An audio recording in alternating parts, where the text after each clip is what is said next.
छात्रों को लेकर, लेकिन लगातार ये मामले सुसाइड के सामने आ रहे हैं। आखिर इसके पीछे की वजह क्या बताई जा रही है कि जो कदम उठाए जा रहे हैं शाकिर, जो कदम लगातार उठाए जा रहे हैं सरकार की ओर से, वो कदम जो हैं छात्रों के लिए जो सुसाइड के मामले सामने आ रहे हैं, वो कदम जो है नाकाफी शाकिर अली साबित हो रहे हैं। और दूसरा सवाल ये भी खड़ा होना यहाँ पर ज़रूरी हो जाता है कि आखिर इसके पीछे की वजह कह रही कि छात्र ने यहाँ पर सुसाइड जैसा कदम उठा लिया, फांसी का फंदा लगाकर जान दे दी।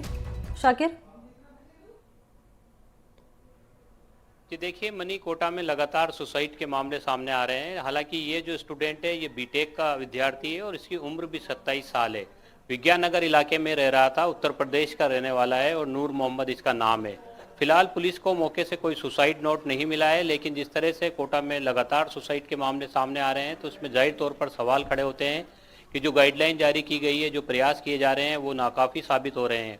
आज क्योंकि फ्राइडे है और जिला कलेक्टर का एक अभियान भी चल रहा है, डिनर विद स्टूडेंट, तो आज भी जो है कलेक्टर जो है स्टूडेंट्स के बीच पहुंचेंगे, उनके साथ में डिनर करेंगे, उनसे उनका मनोबल बढ़ाएंगे, बच्चे स्ट्रेस फ्री रह सके। इसको लेकर के केंद्र सरकार ने भी गाइडलाइन जारी की है कोचिंग संस्थानों के लिए।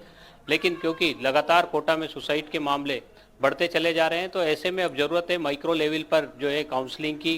कहीं ना कहीं ये बात सामने आती है कि जो बच्चा स्ट्रेस का शिकार होता है वहाँ तक जो है वो पहुंच नहीं हो पाती, काउंसलर की पहुंच नहीं हो पाती, और जो टीम काम कर रही है जिला प्रशासन की, कोचिंग संस्थानों की, वो टीम उन बच्चों तक नहीं पहुंच पाती। और जब इस तरह के कदम बच्चे उठा लेते हैं तो उसके बाद ही जो है खुलासा हो पाता है। ये स्ट्रेस तो किस तरह का होता है शाकिर अली? ये स्ट्रेस की परिभाषा जरा समझाइए। ये स्ट्रेस वो होता है जो संस्थानों की ओर से दिया जाता है, ये स्ट्रेस वो होता है कंपटीशन का कि हमारा साथी जो है वो आगे निकल रहा है, या स्ट्रेस वो होता है परिवार की ओर से दिया जाता है कि आपको आगे आना है, हमने आपको इतने दूर भेजा है, आपको हमें निराश नहीं करना है?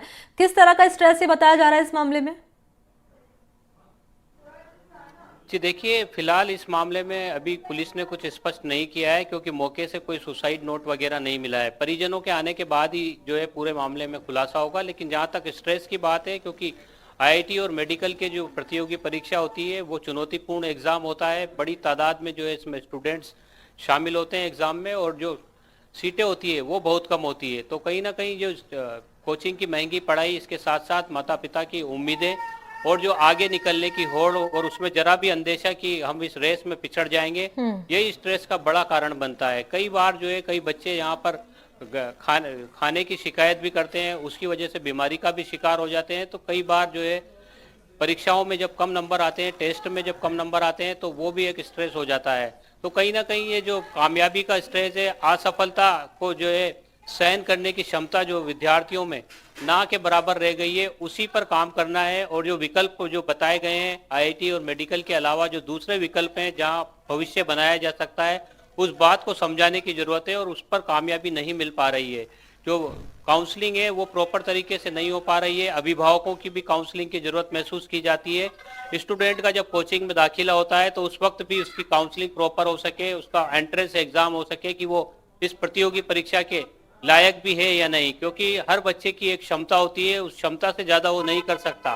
लेकिन जब उम्मीदों का बोझ उस पर आ जाता है और जब वो चुनौतीपूर्ण एग्जाम में एक बार शामिल होने के लिए कोटा आ जाता है, तो उसको लगता है कि मैं कामयाब नहीं हो सकूंगा, अपने अभिभावकों की उम्मीदों को पूरा नहीं कर सकूंगा, तो इस तरह के कदम उठाता है। हालांकि लगातार प्रयास किए जा रहे हैं कि बच्चों को स्ट्रेस फ्री रखा जाए, उनकी तमाम चीजें जिससे उनका मनोबल बना रहे। अगर वो कामयाब भी नहीं हो पाते हैं तो दूसरे फील्ड में वो जा सके, वहां पर उनका भविष्य अच्छा बना सके। इन सब चीजों को लेकर प्रयास किए जा रहे हैं। लेकिन कोटा में क्योंकि बच्चों की तादाद बहुत ज्यादा है और उसके मुकाबले जो प्रयास किए जा रहे हैं वो कहीं ना कहीं कम नजर आते हैं। यही वजह है कि ये कोचिंग स्टूडेंट्स के सुसाइड के मामले जो है थमने का नाम नहीं ले रहे हैं। शाकिर, आप बता रहे हैं कि जो प्रयास किए जा रहे हैं वो नाकाफी साबित हो रहे हैं, जो कदम उठाए जा रहे हैं कहीं ना कहीं हम देख रहे हैं धरातल पर उनका असर तो दिख रहा है, लेकिन उतना नहीं दिख रहा जितना दिखना चाहिए था। और तभी तस्वीर आ रही है कि फिर एक छात्र ने सुसाइड का कदम उठा लिया और अपने यहाँ पर जान दे दी।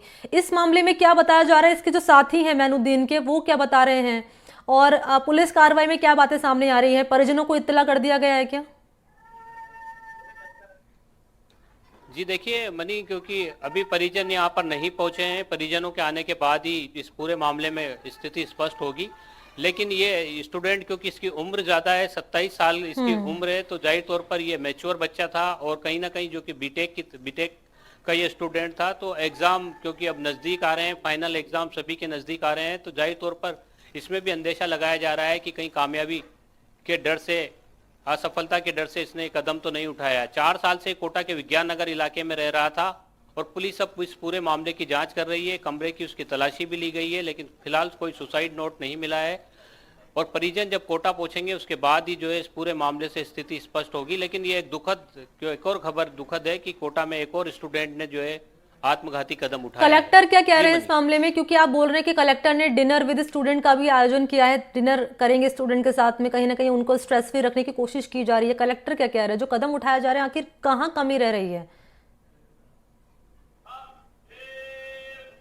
जी देखिए, क्योंकि अभी शुरुआती मामला है, तो जाहिर तौर पर इस पूरे मामले में भी जांच की जाएगी। जहां तक कलेक्टर की बात है, अभी कलेक्टर ने जो है 1 महीने पहले ही नए कलेक्टर ने ज्वाइन किया है और उनसे जब हमने बातचीत की थी कोचिंग स्टूडेंट्स को लेकर के, तो उनका कहना था कि वो एक कार्य योजना बना रहे हैं जिसके तहत जो है तमाम जो चीजें हैं उसको एक बार फिर से जो है उसकी समीक्षा की जाएगी और क्या अहम कदम उठाए जा सकते हैं इसको लेकर के उन सब पर कार्य किया जाएगा। गाइडलाइन की पालना की जहां तक बात है, तो गाइडलाइन की पालना को लेकर के कोचिंग संस्थानों के जो निर्देशक हैं वो भी इस बात को कहते हैं कि गाइडलाइन की पालना प्रॉपर तरीके से की जा रही है। लेकिन जो कमी है वो यही है कि जो स्ट्रेस का शिकार बच्चा है उस तक जो है पहुंच पाना मुश्किल हो रहा है। हालांकि कुछ मामलों में जान भी बचाई गई। कोटा की जो स्टूडेंट सेल है पुलिस की, उसका कहना है कि वो अब तक जो है करीब 50,000 बच्चों तक उनकी टीम में पहुंच चुकी है और उन्होंने उनको टच भी किया है, उनके नंबर भी उनके पास है। और अच्छा, ये कोटा उत्तर का मामला है कि दक्षिण का मामला है? शाकिर अली, विधायक कौन आते हैं यहाँ से, नेता कौन है?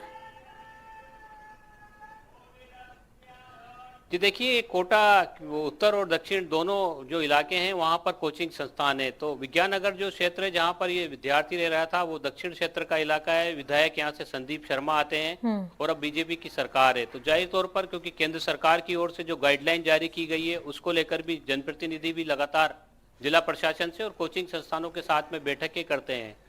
तो इस मामले में भी जो है अब क्योंकि अभी थोड़ी देर पहले ही इस तरह की सूचना आई है, तो जाहिर तौर पर कुछ ना कुछ एक्शन लिया जाएगा। हालांकि अभी 2 दिन पहले ही एक और नया कोच हॉस्टल एसोसिएशन की ओर से भी एक अभियान शुरू किया गया है।